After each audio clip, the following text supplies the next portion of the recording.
Hello everyone, আজকে আমি সন্ধেবেলা খাওয়ার মতন এমন একটা রেসিপি শেয়ার করব যেটা বাইরে থেকে চপ সিঙ্গারা খেতে ভুলেই যাবেন এই রেসিপিটা তৈরি করলে। সব সময় আমরা বাইরের তেল মশলা জিনিস খেয়ে থাকি, তো ঘরে কয়েকটি উপকরণ থাকলে কিন্তু এত সুন্দর রেসিপি আপনারা করতে পারবেন। হেলদিও হবে, খেতেও কিন্তু ভালো হবে। তো এই রেসিপি করার জন্যে গাজর লাগবে আর আলু লাগবে, দুটোই কিন্তু সেদ্ধ করা। আলুটাকেও আমি সেদ্ধ করে নিয়েছি আর গাজরটাকেও সেদ্ধ করে নিয়েছি। গাজরটা কিন্তু খুব বেশি নরম করে সেদ্ধ করা না, 75% মতন আমি গাজরটা সেদ্ধ করেছি। আর সেই জন্যই আমি গ্রেটটা করছি। যদি বেশি নরম করে সেদ্ধ করতে যাই তাহলে কিন্তু মানে গ্রেট না করলে হতো, কিন্তু গাজর খুব বেশি সেদ্ধ হয় না, একটু শক্ত থাকে। তো আমি একটু কম সেদ্ধই করেছি। যাই হোক, গ্রেট করে নিলাম গাজরটা। আর এবার আমি আলুটাও একসাথে গ্রেট করে নিচ্ছি। আলুটা আপনারা চাইলে ম্যাশ করেও নিতে পারেন। গাজরটা যেহেতু ম্যাশ করলে একটু দানা দানা থাকবে, তো সেই জন্য আমি গ্রেট করে নিলাম। আর এবার এতে আমি দিয়ে দিচ্ছি কারি পাতা। তো কিছুটা পরিমাণে কারি পাতা দিচ্ছি, ফ্লেভারটা খুব সুন্দর হবে। আর এটাকে আমি কুচিয়েই দিয়েছি কারি পাতা। যদি হাতের কাছে না থাকে, না দেওয়ার কোনো দরকার নেই, মানে স্কিপ করতে পারেন। আর দিয়ে দিলাম কাঁচা লঙ্কা কুচি আর বেশ কিছুটা ধনেপাতা কুচি। এবার দিয়ে দিচ্ছি চিলি ফ্লেক্স, দিয়ে দিচ্ছি লঙ্কার গুঁড়ো। এটা কিন্তু কাশ্মীরি লঙ্কার গুঁড়ো, জাস্ট কালারটা ভালো আসার জন্য এটা দিয়ে দিলাম। আর দিয়ে দিলাম চাট মশলা। আর দিয়ে দিচ্ছি বিস্কুটের গুঁড়ো, একটা ক্রাঞ্চিনেস আসার জন্য। আপনারা চাইলে পাউরুটিটাকেও মিক্সিতে ঘুরিয়ে দিতে পারেন। এবার দিয়ে দিচ্ছি বেসন। বেসনও আমি এখানে 2 চামচই দিয়ে দিলাম, বেশি কিন্তু এখানে আমি দিচ্ছি না সব কিছু। আর দিয়ে দিলাম টেস্ট অনুযায়ী নুন। বেসন আর বিস্কুটের গুঁড়ো আমি এখানে অল্প করে দিলাম, বেশি এগুলো দিলে আলু আর গাজরের যে একটা টেস্ট আসে, তো সেটা কিন্তু পাওয়া যায় না। তো সেই জন্যে একটু বাইন্ডিংয়ের জন্যে আমি এই দুটো জিনিস দিলাম। আপনারা চাইলে পাউরুটির গুঁড়োও দিতে পারেন।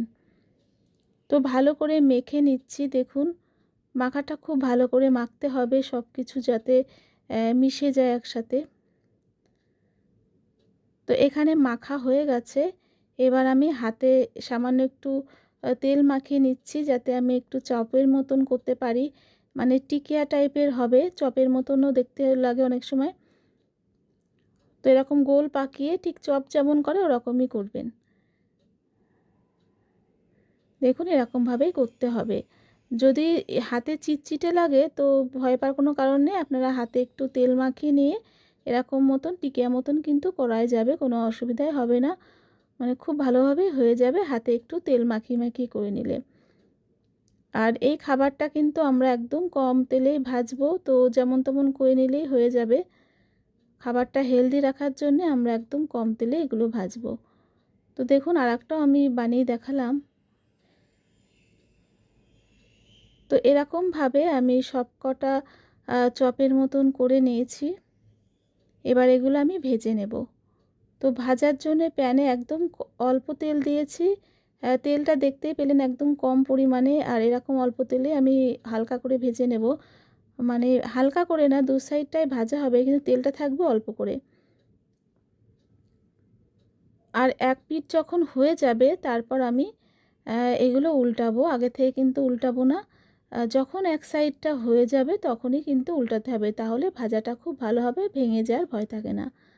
তো আমি দেখুন এগুলো উল্টে দিয়েছি, কত সুন্দর একটা কালার হয়ে গেছে, মানে নিচটা বেশ ভালোভাবে হয়ে গেছিলো। তো এরকমভাবে উল্টে পাল্টে এগুলো ভেজে নেব, যতক্ষণ না দু সাইডটা খুব সুন্দরভাবে ভাজা না হয় ততক্ষণ কিন্তু ভেজে নেব। তো এপিঠ ওপিঠ করে উল্টে দিচ্ছি। আর গ্যাসের ফ্লেমটা কিন্তু মিডিয়াম রাখবেন, হাই করবেন না, নাহলে কিন্তু ঝট করে পুড়ে যাবে। যেহেতু এটা অল্প তেলে ভাজা, তো সেই জন্যে গ্যাসটাকে একটু মিডিয়াম তেলে ভাজবেন, খুব সুন্দরভাবে ভাজা হবে। এই খাবারটা কিন্তু খেতে খুব ভালো লাগে বন্ধুরা। সবসময় বাইরের তেল মশলার জিনিস কিনে না খাওয়াই ভালো। ঘরে এরকমভাবে তৈরি করে খেলে খাবারটা কিন্তু খুব স্বাস্থ্যকর হয়, খেতেও খুব ভালো লাগে। তো এগুলো ভাজা হয়ে গেছে, আমি তুলে নিচ্ছি এক এক করে সব। দেখুন দেখতে কতটা সুন্দর হয়েছে। আপনারা বাড়িতে অবশ্যই ট্রাই করে দেখবেন, সন্ধেবেলা চায়ের সাথে কিন্তু খুবই ভালো লাগে খেতে। বাইরের জিনিস মানে বাইরের চপ সিঙ্গারা যেমন একটা দুটো খাওয়ার পরে খেতে ইচ্ছে করে না, কিন্তু এই খাবারগুলো কিন্তু 2-3টে খেলে কোনো অসুবিধাই হয় না। তো বাকিগুলো আমি অল্প তেলেই ভেজে নিচ্ছি। আর যে কটা ছিল আমি সব কটাই একসাথে দিয়ে দিলাম।